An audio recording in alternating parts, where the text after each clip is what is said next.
चलिए जानते हैं आज टॉप 20 बड़ी हेडलाइंस को। देश आर्थिक उन्नति और बुनियादी ढांचे के साथ तेजी से आगे बढ़ रहा। 2075 तक अर्थव्यवस्था में अमेरिका को पीछे पछाड़ देंगे हम, पीएम मोदी ने गिनाई भारत की उपलब्धियां। दूसरे दिन भी माइक्रोसॉफ्ट की तकनीकी समस्या रही बरकरार। उड़ानें रद्द होने से कई यात्री हुए परेशान। हवाई अड्डों पर लगी लंबी कतार। वहीं कंपनी क्राउडस्ट्राइक के सीईओ जॉर्ज कर्ट्ज ने तकनीकी समस्याओं के चलते माफी मांगी। निजी कारणों के चलते 5 साल पहले यूपीएससी चेयरमैन मनोज सोनी ने दिया इस्तीफा। साथ ही बोले कि इस निर्णय का पूजा खेड़कर विवाद से कोई संबंध नहीं। वहीं सोनी का मई 2029 तक का था निर्धारित कार्यकाल।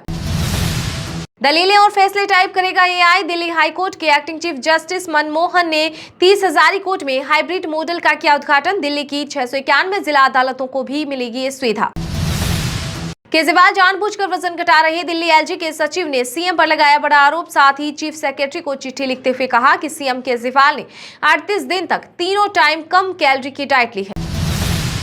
माइक्रोसॉफ्ट सर्वर डाउन होने से थमी दुनिया की तेज रफ्तार। लोग बोले ये तीसरे विश्व युद्ध की शुरुआत। सर्वर ठप होने के बाद इंटरनेट पर अफवाहों का बाजार गर्म। सेना प्रमुख बनने के बाद दूसरी बार जम्मू पहुंचे जनरल उपेंद्र त्रिवेदी। सुरक्षा स्थिति का लिया जायजा। नीट यूजी का सेंटर सिटी वाइज रिजल्ट जारी। 18 जुलाई को सुप्रीम कोर्ट ने दिया था आदेश। अब अगली सुनवाई 22 जुलाई को।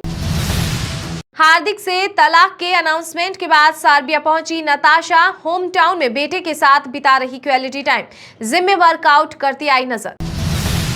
पश्चिम बंगाल की मुख्यमंत्री ममता बनर्जी की पार्टी तृणमूल कांग्रेस खर्च के मामले में देश की सबसे बड़ी रीजनल पार्टी। बीआरएस कमाई में टॉप। वहीं 20 रीजनल पार्टियों का खर्च आय से ज्यादा। एडीआर की रिपोर्ट में हुआ बड़ा खुलासा। बांग्लादेश में कर्फ्यू सेना ने संभाला मोर्चा। आरक्षण के खिलाफ हिंसा में अब तक 105 से ज्यादा लोगों की मौत। वहीं इस बीच 405 भारतीय स्टूडेंट्स घर लौटे। स्विगी जोमेटो की तर्ज पर अब मिनटों में होगी शराब की होम डिलीवरी। भारत के साथ राज्य कर रहे पायलट प्रोजेक्ट पर काम। वहीं सरकार का खजाना भरेगा लेकिन रिस्क भी कम नहीं। जम्मू में 500 स्पेशल पैरा कमांडो तैनात। 50 से 55 पाकिस्तानी आतंकियों की मौजूदगी का शक। इनका मकसद भारत में टेरर नेटवर्क फिर एक्टिव करना।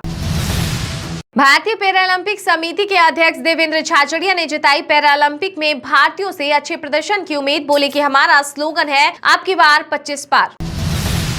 जम्मू कश्मीर के चिनाब ब्रिज पर 15 अगस्त को चलेगी पहली ट्रेन। यह दुनिया का सबसे ऊंचा आर्च ब्रिज। वहीं इस ब्रिज का 8 की तीव्रता वाला भूकंप भी कुछ नहीं बिगाड़ पाएगा। कैप्टन अंशुमान सिंह मामले के बाद एमपी सरकार ने लिया बड़ा फैसला। अब राज्य में पुलिस के शहीद जवानों की पत्नी और माता पिता को मिलेगी समान मुआवजा राशि। सीएम मोहन यादव ने लगाई मुहर। यूपी उपचुनाव में 10 में से 4 सीटें चाहती है कांग्रेस। सपा 2 से ज्यादा देने की मूड में नहीं। मीरापुर सीट को लेकर भी फंसा पेच। इंडी गठबंधन पर मंडराया खतरा। बीजेपी के पास अपने 10 साल के कार्यकाल का एक भी काम दिखाने के लिए नहीं है। हरियाणा के पूर्व मुख्यमंत्री भूपेंद्र हुड्डा ने साधा निशाना।